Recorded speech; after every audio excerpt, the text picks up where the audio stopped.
नमस्कार विद्यार्थी मित्रांनो, पुन्हा एकदा सर्वांचे स्वागत आहे मराठी सक्सेस की फॉर या यूट्यूब चॅनलवर। तर मित्रांनो, आजच्या व्हिडिओमध्ये आपण चालू घडामोडी 2024 अंतर्गत 19 आणि 20 मे 2024 या दोन दिवसाचे काही चालू घडामोडीचे महत्त्वाचे प्रश्न हे सोडून घेणार आहोत। तर मित्रांनो, हे प्रश्न आपल्याला सर्व परीक्षांसाठी फार महत्त्वाचे असे ठरणार आहेत। व्हिडिओ पूर्ण बघा जेणेकरून आपल्याला व्हिडिओमध्ये फायदा होईल। तर मित्रांनो, चला व्हिडिओला सुरुवात करूया। तर मित्रांनो, या ठिकाणी पहिला प्रश्न आहे, 2024 पॅरिस ऑलिम्पिकसाठी पात्र ठरणारा पहिला भारतीय पुरुष कुस्तीपटू हा कोण ठरला आहे? तर मित्रांनो, महत्त्वाचा प्रश्न आहे। खाली आपल्याला 4 पर्याय हे दिलेले आहेत। तर मित्रांनो, याचं जे योग्य उत्तर राहील त्या पर्याय 3 अमन सेहरावत।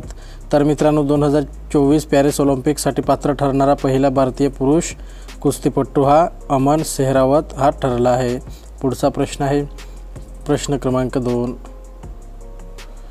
आंतरराष्ट्रीय प्रकाश दिवसाची स्थापना ही कोणत्या संस्थेने केली आहे? तर मित्रांनो, महत्त्वाचा प्रश्न आहे। तर याचं जे योग्य उत्तर राहील त्या पर्याय 3 युनेस्को। तर मित्रांनो, आंतरराष्ट्रीय प्रकाश दिवसाची स्थापना ही युनेस्को या संस्थेने केली आहे। पुढचा प्रश्न आहे प्रश्न क्रमांक 3, कोणत्या देशात फोनपेने UPI पेमेंट लॉन्च केले आहे? तर मित्रांनो, याचं जे योग्य उत्तर राहील त्या पर्याय 1 श्रीलंका। तर मित्रांनो, श्रीलंका या देशात फोनपेने UPI पेमेंट लॉन्च केले आहे। पुढचा प्रश्न आहे प्रश्न क्रमांक 4, FY 25मध्ये भारताच्या GDP वाढीसाठी मूडीजचा अंदाज हा काय आहे? तर मित्रांनो, याचं जे योग्य उत्तर राहील त्या पर्याय 3 6.6%। तर मित्रांनो, FY 24मध्ये भारताच्या GDP वाढीसाठी मूडीजचा अंदाज हा 6.6% एवढा आहे। प्रश्न क्रमांक 5 आहे, नुकताच भारताचा 85वा बुद्धिबळ ग्रँडमास्टर हा कोण बनला आहे? तर मित्रांनो, याचं जे योग्य उत्तर राहील त्या पर्याय 4 P श्याम निखिल। तर मित्रांनो, भारताचा 85वा बुद्धिबळ ग्रँडमास्टर हा P श्याम निखिल हा ठरला आहे।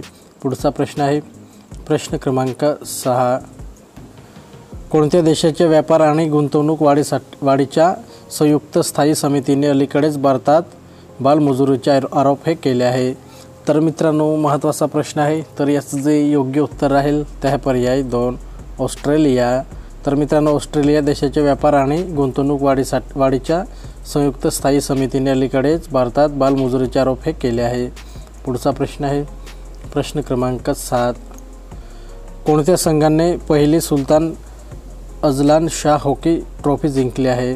तर मित्रांनो, याचं जे योग्य उत्तर राहील त्या पर्याय 1 जपान। तर मित्रांनो, जपान या संघाने पहिली सुलतान अझलन शाह हॉकी ट्रॉफी ही जिंकली आहे। प्रश्न क्रमांक 8 आहे, दुचाकी उद्योगात क्रांती आणण्यासाठी ONDC नेटवर्कमध्ये कोणती कंपनी ही सामील झाली आहे? तर मित्रांनो, याचं जे योग्य उत्तर राहील त्या पर्याय 3 हिरो मोटोकॉर्प। पुढचा प्रश्न आहे प्रश्न क्रमांक 9, सरकारी आकडेवारीनुसार एप्रिलमध्ये भारताचा किरकोळ चलनवाढीचा दर हा किती होता? तर मित्रांनो, याचं जे योग्य उत्तर राहील त्या पर्याय 1 4.83%।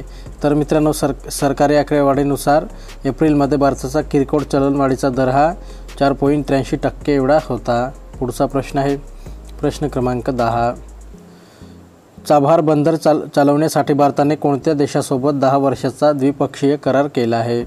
तर मित्रांनो, याचं जे योग्य उत्तर राहील त्या पर्याय 2 इराण। तर मित्रांनो, चाबहार बंदर चालवण्यासाठी भारताने इराण या देशासोबत 10 वर्षाचा द्विपक्षीय करार हा केला आहे। पुढचा प्रश्न आहे प्रश्न क्रमांक 11, 2023 ते 24 या आर्थिक वर्षात कोणत्या देशाने अमेरिकेला मागे टाकून भारताचा सर्वात मोठा व्यापारी भागीदार बनला आहे? तर मित्रांनो, याचं जे योग्य उत्तर राहील त्या पर्याय 2 चीन। तर मित्रांनो, 2023 ते 24 या आर्थिक वर्षात चीन या देशाने अमेरिकेला मागे टाकून भारताचा सर्वात मोठा व्यापारी भागीदार बनला आहे। पुढचा प्रश्न आहे प्रश्न क्रमांक 12, संयुक्त राष्ट्र महासभेने कोणत्या तारखेला जागतिक फुटबॉल दिवस घोषित केला आहे? तर मित्रांनो, याचं जे योग्य उत्तर राहील त्या पर्याय 4 25 मे। तर मित्रांनो, संयुक्त राष्ट्र महासभेने 25 मे या तारखेला जागतिक फुटबॉल दिवस हा घोषित केला आहे। पुढचा प्रश्न आहे प्रश्न क्रमांक 13, 10 मे 2024 रोजी भारतीय नौदलाच्या प्रमुखाची भूमिका ही कोणी स्वीकारली आहे? तर मित्रांनो याचं जे योग्य उत्तर राहील ते आहे पर्याय 1 संजय बल्ला। तर मित्रांनो 10 मे 2024 रोजी भारतीय नौदलाच्या प्रमुखाची भूमिका ही संजय बल्ला यांनी स्वीकारली आहे। पुढचा प्रश्न आहे प्रश्न क्रमांक 14। सलाम बिन रजाक त्याच्या कारकिर्दीत कशासाठी ओळखला जात होता? तर मित्रांनो याचं जे योग्य उत्तर राहील ते आहे पर्याय 4 लेखक आणि अनुवादक। पुढचा प्रश्न आहे प्रश्न क्रमांक 15। अलीकडेच कोणत्या संस्थेने आपला 65वा स्थापना दिवस साजरा केला आहे?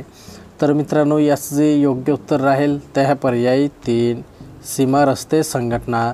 तर मित्रांनो सीमा रस्ते संघटना या संस्थेने आपला 65वा स्थापना दिवस हा साजरा केला आहे। पुढचा प्रश्न आहे प्रश्न क्रमांक 16।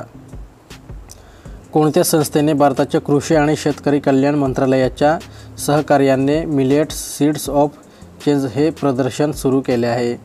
तर मित्रांनो याचं जे योग्य उत्तर राहील ते आहे पर्याय 1 गुगल। तर मित्रांनो गुगल या संस्थेने भारताच्या कृषी आणि शेतकरी कल्याण मंत्रालयाच्या सहकार्याने मिलेट सीड्स ऑफ चेंज ही प्रदर्शन सुरू केले आहे। पुढचा प्रश्न आहे प्रश्न क्रमांक 17। अरबी समुद्रातील शार्क आणि किरण संशोधनासाठी भारत कोणत्या देशासोबत सहकार्य करत आहे? तर मित्रांनो याचं जे योग्य उत्तर राहील ते आहे पर्याय 4 ओमान। तर मित्रांनो अरबी समुद्रातील शार्क आणि किरण संशोधनासाठी भारत ओमान या देशासोबत सहकार्य करत आहे। पुढचा प्रश्न आहे प्रश्न क्रमांक 18। कावासाकी रोगात प्राथमिक प्रभावित अवयव हा कोणता आहे? तर मित्रांनो याचं जे योग्य उत्तर राहील ते आहे पर्याय 2 हृदय। प्रश्न क्रमांक 19 आहे भारत आणि भूतान यांच्यातील 5वी जॉईंट ग्रुप ऑफ कस्टम ही बैठक कोठे झाली आहे?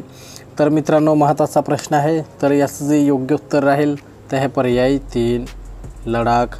तर मित्रांनो भारत आणि भूतान यांच्यातील 5वी जॉईंट ग्रुप ऑफ कस्टम ही बैठक लडाख येथे झाली आहे। पुढचा प्रश्न आहे प्रश्न क्रमांक 20। इफ्कोच्या अध्यक्षपदी कोणाची निवड झाली आहे? तर मित्रांनो याचं जे योग्य उत्तर राहील ते आहे पर्याय 1 दिलीप संघानी। तर मित्रांनो इफ्कोचे अध्यक्षपदी हे दिलीप संघानी यांची निवड झाली आहे। प्रश्न क्रमांक 21 आहे सुरजित पतार हे साहित्य विश्वात कसे ओळखले जात होते? तर मित्रांनो महत्त्वाचा प्रश्न आहे। तर याचं जे योग्य उत्तर राहील ते आहे पर्याय 2 कवी आणि लेखक। पुढचा प्रश्न आहे प्रश्न क्रमांक 22। टाटा इलेक्ट्रॉनिक्सच्या अध्यक्षपदाची भूमिका ही कोण स्वीकारणार आहे? तर मित्रांनो महत्त्वाचा प्रश्न आहे। तर याचं जे योग्य उत्तर राहील ते आहे पर्याय 1 एन चंद्रशेखरन। तर मित्रांनो टाटा इलेक्ट्रॉनिक्सच्या अध्यक्षपदाची भूमिका ही एन चंद्रशेखरन हे स्वीकारणार आहे। पुढचा प्रश्न आहे प्रश्न क्रमांक 23। कोणत्या संस्थेने चंद्रावर पहिली चंद्र रेल्वे प्रणाली ही तयार करण्याची योजना जाहीर केली आहे? तर मित्रांनो याचं जे योग्य उत्तर राहील ते आहे पर्याय 3 नासा। तर मित्रांनो नासा या संस्थेने चंद्रावर पहिली चंद्र रेल्वे प्रणाली तयार करण्याची योजना जाहीर केली आहे। पुढचा प्रश्न आहे प्रश्न क्रमांक 24। कोणत्या बँकेने विजासह भागीदारीत भारतातील प्रमुख आभासी क्रेडिट कार्ड पिक्सेल प्ले सादर केले आहे? तर मित्रांनो याचं जे योग्य उत्तर राहील ते आहे पर्याय 4 HDFC बँक। पुढचा प्रश्न आहे प्रश्न क्रमांक 25। पाळत ठेवण्याची क्षमता वाढवण्यासाठी भारतीय सैन्याकडून कोणते ड्रोन समाविष्ट केले जात आहे? तर मित्रांनो याचं जे योग्य उत्तर राहील ते आहे पर्याय 2 दृष्टी 10। तर मित्रांनो पाळत ठेवण्याची क्षमता वाढवण्यासाठी भारतीय सैन्याकडून दृष्टी 10 हे ड्रोन समाविष्ट केले जात आहे। तर मित्रांनो आपला व्हिडिओ कंप्लीट झालेला आहे। व्हिडिओ आवडला असेल तर व्हिडिओला नक्की लाईक करा आणि असेच नवनवीन व्हिडिओ पाहण्यासाठी चॅनलला सुद्धा सबस्क्राईब करून घ्या। तर मित्रांनो चला पुढचे नवीन व्हिडिओसोबत भेटूयात।